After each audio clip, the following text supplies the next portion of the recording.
Okay. All right. For those of you that don't know me, my name is Erin, and I am currently a senior at the University of Central Florida's Rosen College of Hospitality Management in Orlando. I am studying for my bachelor's degree in event management, and I already have my 2-year degree in hospitality and tourism management from HCC. I just want to quickly go over the quiz results that you guys took already prior to starting. If you don't mind, could you raise your hand if you were mostly A's? A couple, I think you were too, so it's 4 people. Okay, if you were mostly B's? 2 people, okay, and mostly C's? Okay, so we have a very diverse group, which is good. That's perfect. I just want to pretend for a second that you all are employees in an organization, and I am your hypothetical manager. As we've seen, you all have different learning styles, and it's probably safe to assume that you have different work ethics and priorities, and you have different needs from a manager in your job. But as a manager, I don't understand this. I feel as though you should all be managed the same, you should all have the same work ethic, you should all conform to one specific style of managing and working. I don't understand that you all come from different generations, and that a lot of your differences stem from the fact that you do come from different generations. So that's a little bit about what we're going to talk about, how to effectively manage multiple generations in the workforce.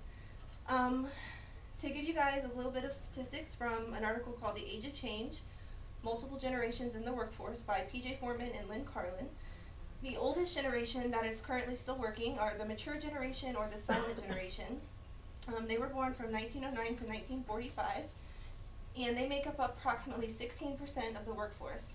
Many of these people lived through the Great Depression, or if they didn't, their parents did. They value things such as teamwork, commitment, sacrifice, discipline, and loyalty. The next generation are the baby boomers. They were born from 1946 to 1964. They make up approximately 25% of the workforce. They were the first to be raised with television, and some characteristics to describe them would be idealism, high expectations, and self-improvement. The next generation is Generation X, also known as Xers. They were born from 1961 to 1981, and they make up approximately 22% of the workforce. They were the first to be highly exposed to fast food, designer clothes, and things such as the war on drugs. Some words to describe them would be diversity, a work and life balance, conservativeness, and entrepreneurial spirit. The next generation and the last generation so far, Generation Y, also known as the Millennials, they were born from 1982 until present, and they make up the largest percentage so far, 36% of the workforce. They are influenced more than any others by the electronic age, and a couple words to describe them would be optimism and technological adeptness. So, why do we need to know this? Why do we need to know how to effectively manage multiple generations? There are many benefits to effectively managing generations, and to quote Dr. Mark Muchnick, who wrote the book Naked Management, Bare Essentials for Motivating the X Generation at Work, he says, failing to properly manage multiple generations can ultimately bring a company to its knees, if not kill it, through rampant turnover, excessive rehiring costs, employee theft and sabotage, stifled productivity, and depleted morale. I originally chose this topic because this is a huge problem in the hospitality industry. I'm sure all of you know, like in restaurants and hotels, the hourly employees is just a revolving door. And when doing research, I actually found that it's actually a huge problem in almost every industry. My voice is shaking. It's important to know that if you force everyone to conform to one work ethic, you will not be getting the most out of the talent that has been hired for your company, because everybody is different and everybody needs to work differently. So by forcing everybody to work the same, you're not going to be getting the most out of your employees. All generations have different work ethics, unique communication styles, different perspectives on work, and distinct preferences on managing and being managed. All of these perspectives are valuable and valid, and it's super important to remember that just because they're different, it doesn't mean they're wrong. As a manager, it's important to remember that. So what is the solution? Margaret Heffernan wrote the article Managing Generational Differences in the Workplace, who wrote the article, managing generational differences in the workplace feels as though, as a manager, you will probably wear yourself out trying to conform to the different generations. And instead, you should try to find common ground that can unite all generations into one cohesive workforce. I personally think that the probably easiest and most effective solution is just being aware of this issue. It seems really simple and it seems like everybody should know it, but I wasn't really aware of the severity of this issue.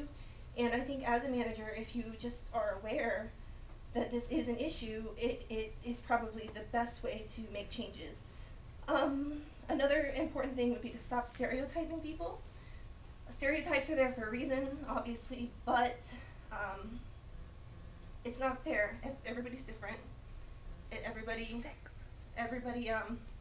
deserves to be known as an individual and not as a stereotype.